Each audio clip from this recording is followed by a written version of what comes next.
का प्रयोग करने के बजाय सनातन शब्द का प्रयोग करना बेहतर समझूंगा, क्योंकि सनातन का मतलब शाश्वत होता है। कोई भी चीज तब तक शाश्वत नहीं हो सकती जब तक वह समावेशी न हो।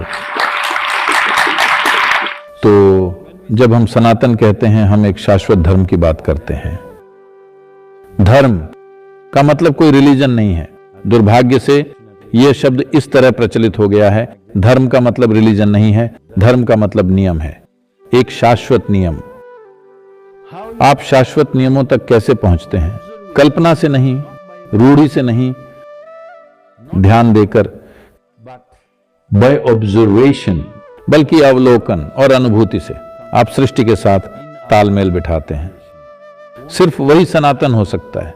तो हम जो हैं उसका यही मूल तत्व है। दुर्भाग्यवश अधिकांश हिंदू आबादी को यह बात नहीं बताई गई है। बहुत से हिंदू बात करते हैं, हमारी अपनी किताब है, हम किसी किताब से नहीं टपके हैं। आप जानते हैं, हमने बहुत सी किताबें लिखी हैं, हजारों की संख्या में। ये जब खिलजी, उसका नाम क्या है? बख्तियार खिलजी। बख्तियार खिलजी आया, एक यूनिवर्सिटी, नालंदा यूनिवर्सिटी को उसने जला दिया। यह अनुमान लगाया जाता है कि उसने 90 लाख किताबें जलाई। 500-600 साल पहले 90 लाख किताबें।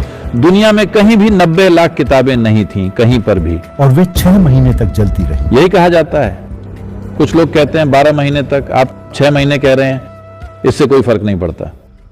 तब पेट्रोलियम नहीं था, तो यह संभव है कि उसमें 6 महीने या 12 महीने लगे। उससे भी ज्यादा उन्होंने भिक्षुओं को जिंदा जला दिया, क्योंकि उनमें से अधिकांश एक एक किताब का पाठ कर सकते थे। तो उन्हें लगा कि किताबें आपके भीतर जिंदा रहेंगी, तो उन्होंने उन्हें भी जिंदा जला दिया।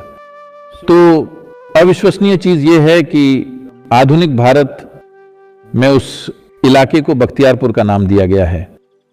यह एक चीज है जो हमें जरूर करनी चाहिए। विक्रम, आपको इस पर एक किताब लिखनी ही चाहिए। औरंगजेब स्ट्रीट है, औरंगाबाद, 60 से अधिक औरंगाबाद हैं। बख्तियारपुर है, कुतुब मीनार है। एक आदमी जिसने हिंदू और जैन मंदिरों को दूषित किया और उनसे एक स्मारक बनाया। जाहिर है टीपू सुल्तान भी है, जिसने बहुत भयावह काम किए थे। टीपू सुल्तान ने 4 लाख से ज्यादा हिंदुओं को जबरन इस्लाम में कन्वर्ट किया था, सिर्फ मालाबार इलाके में। पुरुषों को मार डाला गया।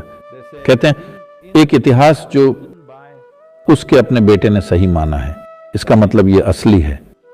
वे गर्व से दावा करते हैं कि उसने कम से कम 10,000 हिंदुओं को मार डाला, और पुरुष मार दिए गए। महिलाओं को उनके पति की मृत्यु के दिन ही शादी करने के लिए मजबूर किया गया।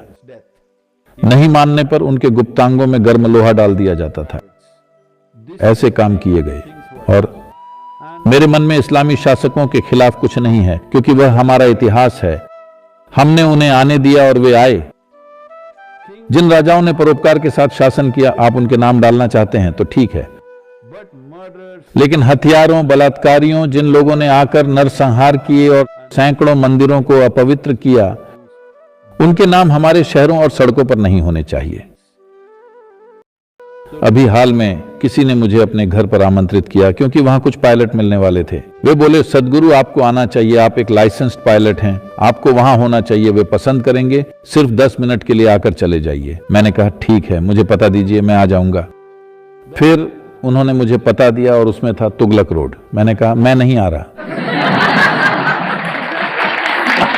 देखिए, आपको समझना चाहिए, इसलिए नहीं कि वह इस्लामी शासक था, बल्कि इसलिए जो चीजें उसने की थी। चाहे कोई हिंदू राजा या ईसाई हो, जैसे रॉबर्ट क्लाइव स्ट्रीट का मतलब है, मैं नहीं जाऊंगा। मैंने कहा आप एक स्प्रे पेंट लेकर उस स्ट्रीट बोर्ड को काला पेंट कर दीजिए, फिर मैं आऊंगा, वरना मैं आपके घर नहीं आऊंगा। आप बेशर्मी से उस गली में रह रहे हैं, मैं उस गली में कदम नहीं रखूंगा। हमारे यहां क्यों नहीं है एडोल्फ हिटलर नगर? हम ऐसा क्यों नहीं करते? हमारे यहां ईदी अमीन नगर या पुरम क्यों नहीं है? क्यों नहीं है? हम ऐसा नहीं करते। जिन लोगों ने दूसरे मनुष्यों के साथ असाधारण क्रूरता दिखाई, चाहे वे जो भी हों, हम उनका सम्मान नहीं करते।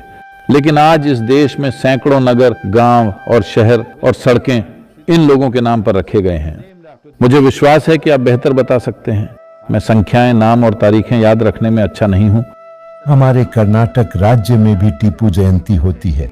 हम उसके जन्म का भी जश्न मनाते हैं। टीपू जयंती एक टीपू एक्सप्रेस हुआ करती थी, सबसे बदतर तानाशाहों में से एक। यहाँ तक कि मरे हुए कुर्गवासियों का धर्म बदला, न सिर्फ जीवित लेकिन मुर्दों का भी धर्म हमें बदला। लगता है कि कुर्गों को सबसे ज्यादा खामियाजा भुगतना पड़ा। That's not a fact. It felt that way because the Kurds fought. ये सच नहीं है। ऐसा इसलिए लगा क्योंकि कुर्ग लड़े। दूसरी जगहों पर लड़ने वाले लोग नहीं थे। उन्होंने खास प्रतिरोध के बिना उन पर कब्जा कर लिया, इसलिए वह कहीं लिखा नहीं गया। कुर्ग वास्तव में लड़े, लेकिन 70,000 कुर्ग मारे गए। अगर आप कोई युद्ध लड़ते हुए मारे जाते हैं तो उस समय को देखते हुए, ये उस समय का रिवाज था, कोई बात नहीं। ठीक है, अगर कोई आकर किसी युद्ध में आपको मार डालता है, लेकिन ये सही नहीं है। जब आप नागरिकों को कतार में खड़ा करके जनसंहार करते हैं और स्त्रियों का बलात्कार, पुरुषों की हत्या करते हैं, ये क्या है? जिन लोगों ने ऐसा किया उनका नाम नगरों और सड़कों और गोल चक्करों पर नहीं होना चाहिए, लेकिन दुर्भाग्य से ऐसा है। मैं उम्मीद करता हूं कि इस देश के भविष्य में निर्वाचित नेता इसे बदलने की समझदारी दिखाएंगे।